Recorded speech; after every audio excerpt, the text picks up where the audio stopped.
नमस्कार साथियों। आज है 5 सितंबर और हम पढ़ने वाले हैं आज की महत्वपूर्ण करंट अफेयर्स जो आपकी आगामी परीक्षाओं के लिए महत्वपूर्ण रहेगी। चलिए साथियों देखते हैं आज का पहला प्रश्न। हाल ही में जीएसटी काउंसिल की 56वीं बैठक आयोजित की गई थी। इसमें जीएसटी स्लैब को कम करके कितना कर दिया गया है? 4 ऑप्शन हमारे सामने हैं, 4, 1, 3 या 2। तो इस क्वेश्चन का सही जवाब ऑप्शन डी है 2। पहले जीएसटी के 4 स्लैब थे, 5%, 12%, 18% और 28%।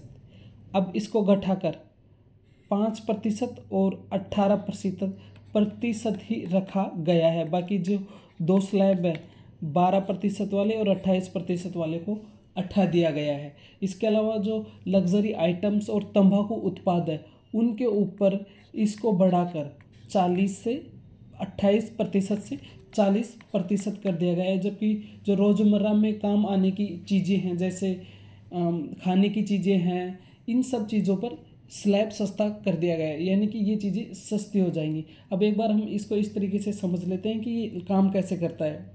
मान लीजिए कोई वस्तु 100 रुपये की आ रही है और उसके ऊपर 18% जीएसटी लगा देते हैं तो वो 118 की हो जाती है जीएसटी के बाद में, और 5% जीएसटी लगेगा तो वो 105 रुपये की हो जाएगी। जीएसटी काउंसिल की ये 56वीं बैठक थी और इसका अध्यक्ष वित्त मंत्री होता है। वर्तमान में वित्त मंत्री श्रीमती निर्मला सीतारमण जी हमारे देश के वित्त मंत्री हैं। जीएसटी काउंसिल की इस बैठक में सबसे पहला राज्य जिसने जीएसटी लगाया था वो असम है। सबसे लास्ट में जम्मू एंड कश्मीर ने लगाया था। इसके अलावा भारत जीएसटी लगाने वाला 161वां देश है विश्व में। जीएसटी लगाने की सिफारिश विजय केलकर समिति ने की थी। विजय केलकर समिति ने इसकी सिफारिश की थी। इसका खाका तैयार किया था असीम दास गुप्ता ने। असीम दास गुप्ता ने इस जीएसटी बिल का खाका तैयार किया था। सबसे पहले 2017 में इसका खाका तैयार हुआ और 1 जुलाई 2017 से इसको लागू कर दिया गया। अगला प्रश्न देखते हैं साथियों। हाल ही में किस भारतीय क्रिकेटर ने खेल के सभी प्रारूपों से संन्यास ले लिया है? सचिन तेंदुलकर, रविंद्र जडेजा, सूर्य कुमार यादव, अमित मिश्रा। तो इसका सही जवाब हो जाएगा ऑप्शन डी, अमित मिश्रा। अमित मिश्रा ने हाल ही में खेल के सभी प्रारूपों से संन्यास ले लिया है।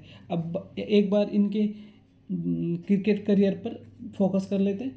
अमित मिश्रा जी हैं, 22 टेस्ट इन्होंने खेले, 76 विकेट इन्होंने लिए, 71 रन पे 5 विकेट इनका बेस्ट था। वनडे देख लेते हैं, 36 मैच, 64 विकेट, 6 विकेट 48 रन पर। T20 करियर मात्र 10 मैच इन्होंने खेले जिनमें 16 विकेट लिए थे, 24 रन पे 3 विकेट इनका सर्वश्रेष्ठ स्कोर रहा है नेशनल करियर में।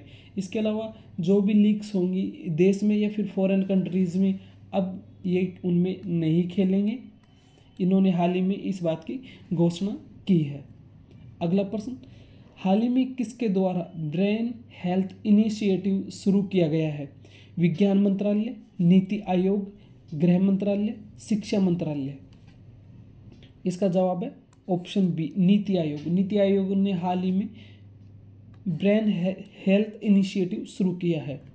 अगला प्रश्न, केंद्र सरकार ने क्रिटिकल मिनरल्स रिसाइकलिंग योजना के लिए कितने करोड़ रुपए को मंजूरी दी है? 500, 1000, 1100 और 1500 करोड़। तो इसका सही जवाब हो जाएगा ऑप्शन डी, 1500 करोड़ को। अगला प्रश्न, हाल ही में किस आईआईटी ने भारतीय भाषाओं और विरासत के लिए एआई उपकरण विकसित किए हैं? IIT Jodhpur, IIT Kanpur, IIT Ranchi, IIT Kharagpur. तो इस क्वेश्चन का सही जवाब हो जाएगा ऑप्शन ए, आईआईटी जोधपुर ने इसका विकसित किया है। यह राजस्थान में स्थित है। अगला प्रश्न, किस आईआईटी ने लगातार 7वें वर्ष NIRF रैंकिंग 2025 में टॉप किया है? चार ऑप्शन है, IIT Jodhpur, IIT Madras, IIT Ranchi, IIT Kharagpur. तो इसका सही जवाब हो जाएगा ऑप्शन बी, आईआईटी मद्रास ने लगातार 7वें वर्ष जो NIRF रैंकिंग है उसमें प्रथम स्थान हासिल किया है। अगला प्रश्न, भारत ने किस देश के साथ कार्बन व्यापार और हरित निवेश को बढ़ावा देने के लिए संयुक्त आयोग समझौते पर हस्ताक्षर किए हैं? वियतनाम, रूस, जापान, हांगकांग। तो इसका सही जवाब हो जाएगा ऑप्शन सी, जापान के साथ में। अगला प्रश्न, DPIIT किस बैंक के साथ मिलकर पूरे भारत में स्टार्टअप को समर्थन देने के लिए समझौता ज्ञापन पर हस्ताक्षर किए हैं? RBI bank, Indian bank, bank of Baroda, ICICI bank. तो इसका सही जवाब हो जाएगा ऑप्शन डी, ICICI बैंक के साथ इन्होंने स्टार्टअप्स को बढ़ावा देने के लिए MOU साइन किया है। हाल ही में किस भारतीय राज्य ने शरद ऋतु 2025 कैलेंडर लॉन्च किया है?